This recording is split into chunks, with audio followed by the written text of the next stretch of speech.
નમસ્કાર વિદ્યાર્થી મિત્રો. FY BSc મેથેમેટિક્સમાં આપણે યુનિટ નંબર 1 યુનિટ નંબર આપણી પાસે 1 છે મીન વેલ્યુ થિયરમ. જોઈએ મીન વેલ્યુ થિયરમ સ્ટાર્ટ કરીએ આપણે. તો મીન વેલ્યુ થિયરમમાં પહેલો જ ટોપિક આપણને આપેલું છે upper bound and lower bound. Rolls theorem આપેલું છે, એમના પહેલા આપણે અપર બાઉન્ડ અને લોઅર બાઉન્ડ કોને કહેવાય એ આપણે જોવું પડશે અને પછી આપણે કહી શકીએ કે રોલ્સ થિયરમની ડેફિનેશન આપણે આપશું અને એમના ઉપરના આપણે એક્ઝામ્પલ ચેક કરશું. તો જોઈએ આપણે કન્ટિન્યુઅસ ફંક્શન કોને કહેવાય? તો કે કન્ટિન્યુઅસ ફંક્શન કોઈ આપણને ઇન્ટરવલ આપેલો હોય અને એના દરેક પોઈન્ટ પાસે એ કન્ટિન્યુઅસ થતું હોય તો આપણે એમને ફંક્શન કહી શકીએ કે also said to be a continuous function. તો અમુક આપણને નોંધ આપેલી છે કે લિમિટ કોઈ કન્ટિન્યુઅસ ફંક્શન કોઈ f(x) પાસે લઈએ એમનો પોઈન્ટ, તો એમનો પોઈન્ટ લઈ લઈએ તો x ટેન્ડ્સ ટુ c કહીએ, f(x) ને કોઈ ફંક્શન આપેલું હોય તો f(c) તરીકે લખી શકીએ. આવી જ રીતે કોઈ આપણને f(x) અને g(x) કોઈ બે ફંક્શન આપેલું હોય કન્ટિન્યુઅસ ફંક્શન c પાસે, તો f(x) ને જેમ લખ્યું એમ આપણે કોણ લખી શકીએ તો કે f(x) અને g(x) બંને આપેલું હોય તો આપણે g(x) ને પણ x c લખી શકીએ.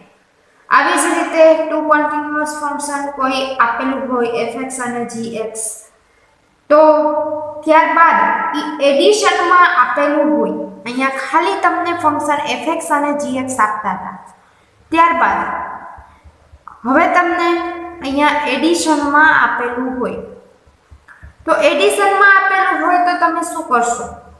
તો કોઈ એડિશનમાં આપેલું હોય તો f plus gx આવી રીતે લખીએ તો f plus gx આવી રીતે લખશું તો આમને આપણે x શું કહેશું તો કે x c, કારણ કે આપણને લિમિટમાં આપેલું છે એટલા માટે. બરાબર? તો આવી રીતે લખી શકીએ. ત્યારબાદ અહીંયા c લખી શકીએ કારણ કે x ટેન્ડ્સ ટુ c આપણને કોઈ આપેલું છે એટલા માટે. ત્યારબાદ તમને માઇનસમાં આપેલું હોય કન્ટિન્યુઅસ ફંક્શન પાસે, પ્લસમાં આપેલું હોય એડિશનમાં આ પ્લસમાં આપેલું, માઇનસમાં આપેલું હોય તો કે માઇનસમાં આપેલું હોય તો f minus gx is equals to f minus g of c. આવી જ રીતે મલ્ટીપ્લિકેશનમાં આપેલું હોય તમને f into gx તો f into g into c લખી શકીએ. ત્યારબાદ ડિવિઝનમાં આપેલું હોય તો f upon gx is equals to f upon g અને c. બરાબર? તો અહીંયા આપણે આટલું કરી શકીએ પ્લસ માઇનસ અને ડિવિઝનની બાબતમાં. ત્યારબાદ અપર બાઉન્ડ અને લોઅર બાઉન્ડ કોને કહેવાય? ધોરણ તમે 11-12માં શીખ્યા મેથેમેટિક્સમાં. અપર બાઉન્ડ અને લોઅર બાઉન્ડ આપણે લક્ષ્ય ચેપ્ટર આવતું, લક્ષ્ય ચેપ્ટરમાં આપણે એમની પાસે લિમિટ પોઈન્ટ જોતા. તો અહીંયા આપણે અપર બાઉન્ડ અને લોઅર બાઉન્ડ વિશે ચર્ચા કરીએ. તો અપર બાઉન્ડ અને લોઅર બાઉન્ડ માટે અપર બાઉન્ડ કોને કહેવાય, લોઅર બાઉન્ડ કોને કહેવાય એમની આપણે સૌપ્રથમ ડેફિનેશન આપીએ. તો અપર બાઉન્ડની ડેફિનેશન જોઈએ.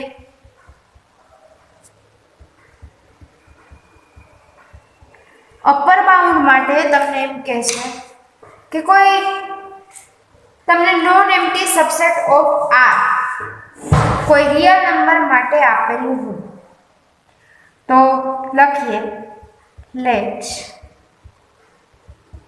a be a non-empty subset of set R for every x belongs to r માટે આપણે રિયલ નંબર માટે કહી શકીએ if there exist if there exist ઈ રિયલ લાઈન ઉપર કોઈ આપણે લઈએ એમાંનો કોઈ x કોઈ એનું point x belongs to r અને એમનો કોઈ નંબર આપણે b such that કોઈ આપણે એ નંબર હશે એમના આપણે શું કહી દઈએ b such that x is less or equal to કે x હશે એ b કરતા કેવો હશે નાનો હશે then b is called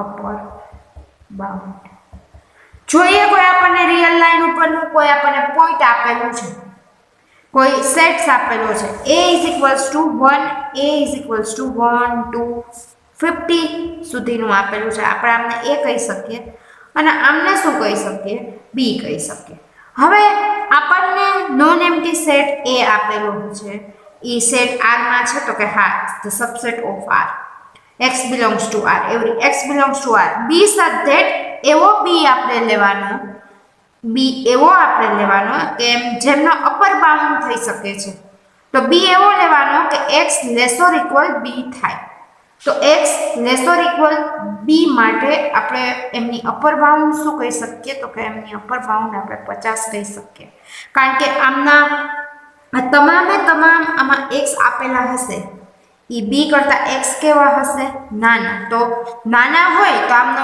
કોઈ મોટો એલિમેન્ટ લેવો પડશે ને તો અહીંયા આપણે અપર બાઉન્ડની ડેફિનેશન થઈ તો અહીંયા અપર બાઉન્ડ આપણને શું મળ્યું 50 ત્યારબાદ લોઅર બાઉન્ડ વિશે વાત કરીએ તો લોઅર બાઉન્ડ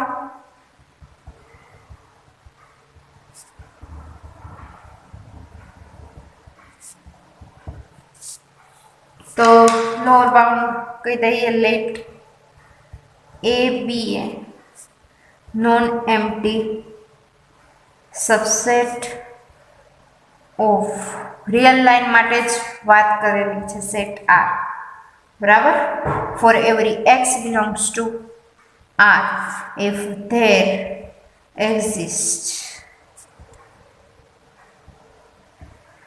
અહીંયા કોઈ a લઈએ a such that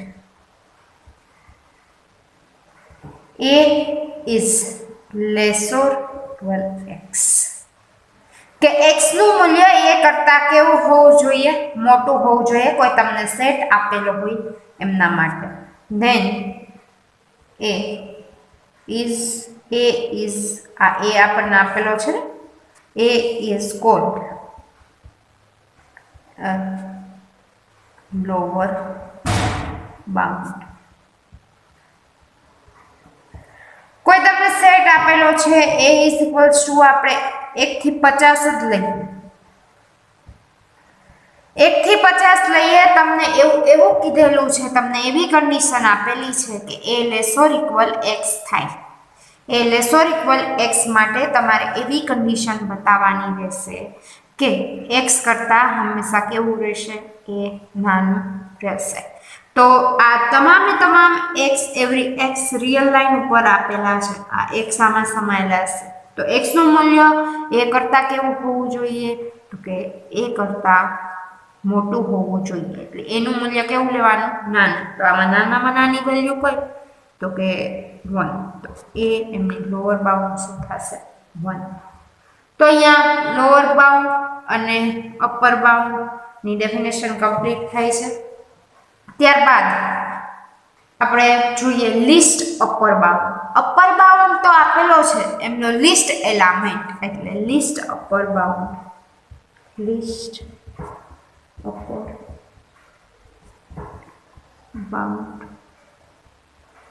upper bound માટે જોઈએ તો લિસ્ટ અપર બાઉન્ડની ડેફિનેશન પહેલા તો જોવું પડશે આપણે તો late a b a non empty subset of set R every x belongs to R એ પણ એ જ કન્ડિશન હોવી જરૂરી છે a is an upper bound આપણને કોઈ એ ની અપર બાઉન્ડ કોઈ આપણને આપેલી હોય તો અહીંયા ઇફ કહી દઈએ if a is an upper bound and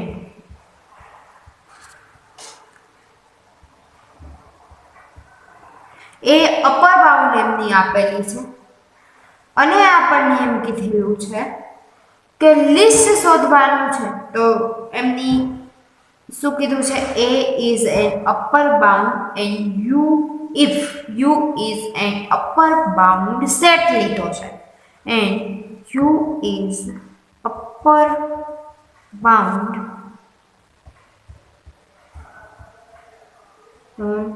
set આપણને સેટ u લીધો છે ખાસ ધ્યાન રાખજો તો every upper bound of b of set a every upper bound દરેક કોઈ upper bound of B of set B માટે એમની કોઈ અપર બાઉન્ડ એ આપણને ધારેલું હતી તો આપણે શું કહી શકીએ કે U is less or equal B કહી શકીએ તો U is called least upper બાઉન્ડને આપણે LUB કહી શકીએ LUB માટે તમને કોઈ સેટ આપેલો હોય તમને મેં આપેલો હોય 10 9 8 7 થી અસંખ્ય એમને નાનું તો આમાંથી અપર બાઉન્ડ કઈ થાય તો કે આમની અપર બાઉન્ડ કઈ થાય તો કે અપર બાઉન્ડ આમની 10 થાય 10 માંથી એનો લિસ્ટ કે એમનો નાનો એલિમેન્ટ તો એ ખુદ પોતે શું થાય 10 જ થાય તો આમની LUB અહીંયા શું થશે 10 એવી જ રીતે આમની GLB કીધી હોય કોઈ ગ્રેટેસ્ટ લોઅર બાઉન્ડ તો ગ્રેટેસ્ટ લોઅર બાઉન્ડ માટે તમારે આ સેટમાં તમને લોઅર બાઉન્ડ 1 આપેલું છે એમાં મોટામાં મોટું તો લોઅર બાઉન્ડમાં મોટું એટલે તો ખુદ પોતે 1 જ તો એ જોઈએ ત્યારબાદ લિસ્ટ અપર બાઉન્ડ જોયું હવે ગ્રેટેસ્ટ લોઅર બાઉન્ડની ડેફિનેશન જોઈએ તો ગ્રેટેસ્ટ લોઅર બાઉન્ડની ડેફિનેશન જોઈએ તો શું કહે છે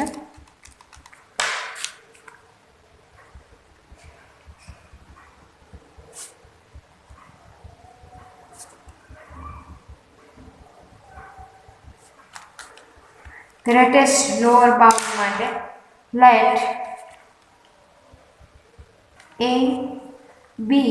let a be a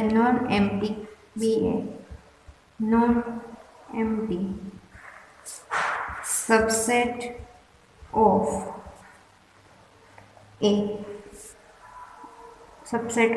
set R કોઈ સેટ આપણને R આપેલું છે કોઈ રિયલ લાઈન પર આપણે જ વાત કરીએ છીએ if set A is an lower bound તો પહેલા આપણે લોઅર બાઉન્ડ વિશે ચર્ચા કરી ગયા કે એમની લોઅર બાઉન્ડમાં ગ્રેટેસ્ટ લોઅર બાઉન્ડમાં મોટું and if it is a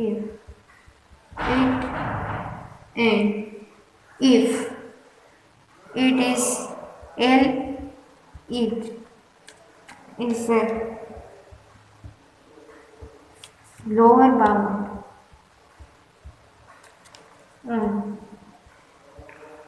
set A then every lower bound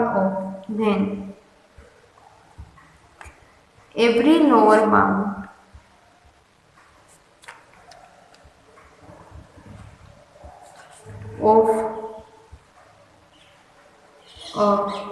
set A then A is less or equal to L કે એની લોઅર બાઉન્ડ A કરતા કેવી હશે તો કે મોટી હશે તો એક્ઝામ્પલ લઈએ ફોર એક્ઝામ્પલ 1 2 3 સંખ્યા લઈએ તો આમની ગ્રેટેસ્ટ લોઅર બાઉન્ડ GLB આમની લોઅર બાઉન્ડ 1 એમાં પણ મોટી એટલે શું થશે 1. તો ગ્રેટેસ્ટ લોઅર બાઉન્ડ અને લીસ્ટ અપર બાઉન્ડની આપણે વાત કરી. હવે લોઅર બાઉન્ડ અને અપર બાઉન્ડ આમને આપણે ઇન્ફિમમ કહેશું. ઇન્ફિમમને INF તરીકે દર્શાવી શકીએ અને લીસ્ટ અપર બાઉન્ડને સુપ્રીમમ કહેશું. લીસ્ટ અપર બાઉન્ડ એમને આપણે સુપ્રીમમ કહેશું.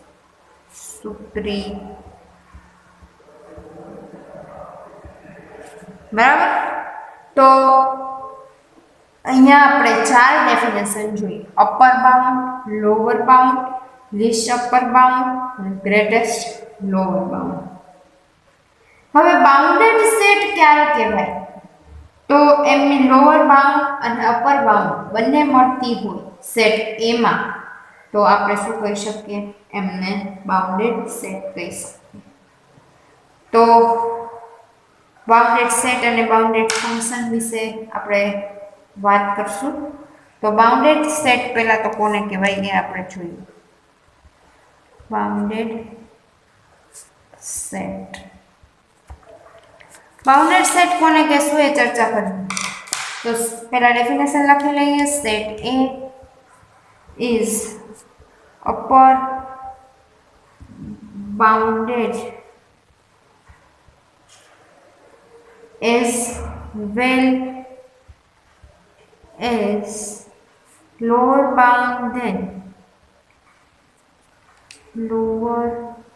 bound then set A is called bounded set. કે અપર બાઉન્ડ અને લોઅર બાઉન્ડ બંને એક્ઝિસ્ટ થતી હોય તો આપણે એમને શું કહેશું? Bounded set. તો આપણે પહેલું જ એક્ઝામ્પલ લીધું હતું. કોઈ સેટ લીધો તો A is equals to 1 to આમાં 1 2 3 to 50 is equals to B આપણે એવું કીધું હતું કારણ કે આ ઇન્ટરવલ આપણને આપેલો છે AB.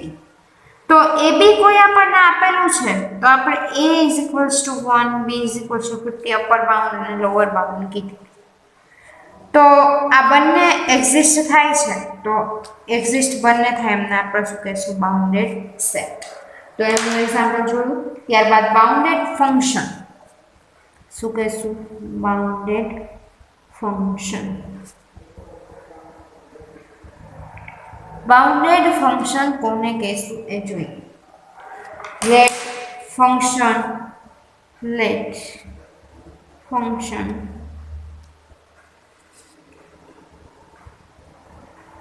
બી ફંક્શન f આપેલું છે a to r.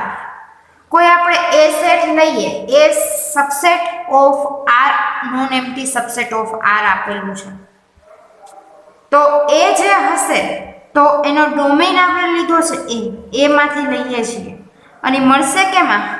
તો કે r માં મળશે તો a to r then function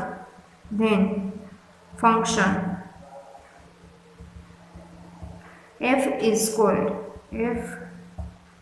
called bounded function.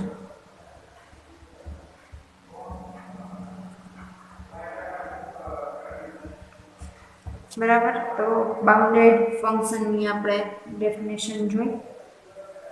Bounded function અને બાઉન્ડેડ સેટ કોને કહ્યું એ જોયું. List upper bound, greatest lower bound અને અપર બાઉન્ડ વિશેની અહીંયા આપણે ચર્ચા કમ્પ્લીટ કરી. ત્યારબાદ રોલ્સ થિયરમ કોને કહેશું એ જોઈએ. રોલ્સ થિયરમ માટે આપણે એ થિયરમ આપણે પછી કમ્પ્લીટ કરશું. પહેલાં એમના એક્ઝામ્પલ જોશું તો આપણને થિયરમ ખ્યાલ આવશે. તો રોલ્સ થિયરમનું પહેલાં સ્ટેટમેન્ટ જોઈ લઈએ કે રોલ્સ થિયરમ આપણે કોને કહેશું. રોલ્સ થિયરમ ત્યારબાદ એને જીઓમેટ્રિકલી કઈ રીતે દર્શાવી શકાય એ આપણે જોઈશું અને પછી વેરીફાઈ થાય છે કે નહીં રોલ્સ થિયરમ આપણે દરેક ફંક્શન પાસે ચેક કરશું. તો આપણે મેઇન ટોપિક ઉપર આવીએ. Rolls theorem. થિયરમ નંબર 1 છે.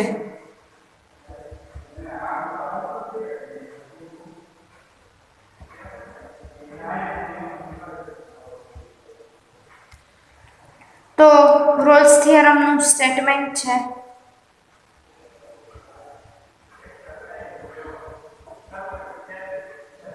તો if a function f is if a function f is a continuous in the closed interval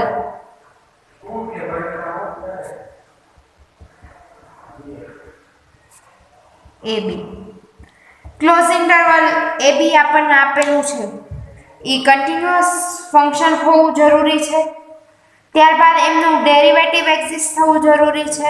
તો f એક્ઝિસ્ટ થવું જોઈએ. અને ફોર એવરી વેલ્યુ કોઈ આપણને ઇન્ટરવલમાં વેલ્યુ આપેલી હોય દરેક વેલ્યુ પાસે એક્ઝિસ્ટ થવું જોઈએ. એટલે a અને b ની વચ્ચે આવી જવું જોઈએ. વેલ્યુ ઓફ આપણે એની વચ્ચે જે વેલ્યુ આવે છે આપણે એમને x કીધેલી છે. x in the open interval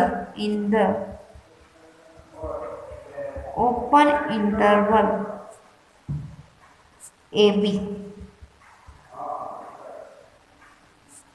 ત્યાર પછી થર્ડ કન્ડિશન છે કે a અને b પાસેનું કોઈ ફંક્શન છે એની વેલ્યુ ઇક્વલ થવી જોઈએ. then there exists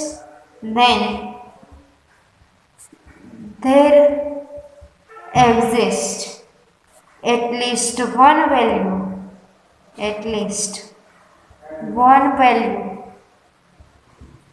c belongs to ab such that f(c) is equals to 0. જો f of a is equals to f of b થાય તો શું કીધું છે તો કે c belongs to કોઈ ab માટે f' એમની કોઈ x belongs to c કે c છે એમની વચ્ચેથી લીધેલું છે. તો આપણે એમ કીધું છે કે f' is equals to 0 થવું જોઈએ કે એમનું ડેરિવેટિવ માં આપણે c મૂકીએ એમને is equals to 0 લઈ તો આપણને c ની વેલ્યુ ફાઇન્ડ થશે. અને એ c ની વેલ્યુ ક્યાંથી આપવી જોઈએ તો કે c ની વેલ્યુ આપણને ઇન્ટરવલની વચ્ચેથી મળવી જોઈએ કે x belongs to c માટે. Every x belongs to c માટે. તો આપણે આ રોલ્સ થિયરમનું સ્ટેટમેન્ટ જોયું. સ્ટેટમેન્ટ પાછું સમજી લઈએ. ત્યાર પછીના લેક્ચરમાં આપણે એમના એક્ઝામ્પલ જોઈશું. તો અહીંયા આપણને સ્ટેટમેન્ટ આપેલું છે if a function f is a continuous in closed interval ab. કોઈ ફંક્શન છે એ કન્ટિન્યુઅસ થવું જોઈએ. ત્યારબાદ f' છે એ એમના માટે એક્ઝિસ્ટ થવું જોઈએ, એમનું ડેરિવેટિવ મળવું જોઈએ અને ઈ પણ કેમાં તો કે ઓપન ઇન્ટરવલ ab માં. કઈ વેલ્યુ માટે તો કે x in the open interval ab. If f of a is equals to f of b, then there exists at least one value c belongs to ab. Then f' c is equals to 0. આપણને f' c ની value આપણે જો આપણને c belongs to ab માં મળે તો જ આપણે ચેક કરવાનું છે કે f' c is equals to તમને શું મળવું જોઈએ તો એમના is equals to 0 મળવું જોઈએ all x belongs to c માટે. તો અહીંયા આપણે રોલ્સ થિયરમ છે એમનું સ્ટેટમેન્ટ છે એ કમ્પ્લીટ કરીએ છીએ. ત્યાર પછીના લેક્ચરમાં આપણે એમના એક્સરસાઇઝ આપેલી છે એમના એક્ઝામ્પલ જોઈશું કે રોલ્સ થિયરમ વેરીફાઈ થાય છે કે નહીં એ આપણે ચેક કરવું પડશે. એમના માટેની આપણે આ કન્ડિશન યાદ રાખવી પડશે. તો ફરીથી યાદ કરી લઈએ કે કોઈ ફંક્શન છે એ કન્ટિન્યુઅસ હોવું જોઈએ એમના ક્લોઝ ઇન્ટરવલ ab પાસે. f' છે એ એક્ઝિસ્ટ થવું જોઈએ અને f of a is equals to f of b થાય તો એની કોઈ પણ આપણને એક વેલ્યુ મળે સી બિલોંગ્સ ટુ એ બીમાં એવી મેળવવી જોઈએ કોની મદદથી તો કે આપણે સી ઇઝ ઇક્વલ્સ ટુ 0 લઈ અને આપણે કેમની કોની વેલ્યુ ફાઇન્ડ કરવાની છે સી અને ઈ સી ની વેલ્યુ આપણને મળે એ આપણે એ બી ની વચ્ચે હોવી જોઈએ એટલે મેં કીધું કે એક્સ બિલોંગ્સ ટુ સી તો અહીંયા આપણે રોલ્સ થિયરમનું સ્ટેટમેન્ટ કમ્પ્લીટ કરીએ છીએ ત્યાર પછીના લેક્ચરમાં આપણે એમના ઉદાહરણ જોઈશું તો અહીંયા આપણે આટલું રાખીએ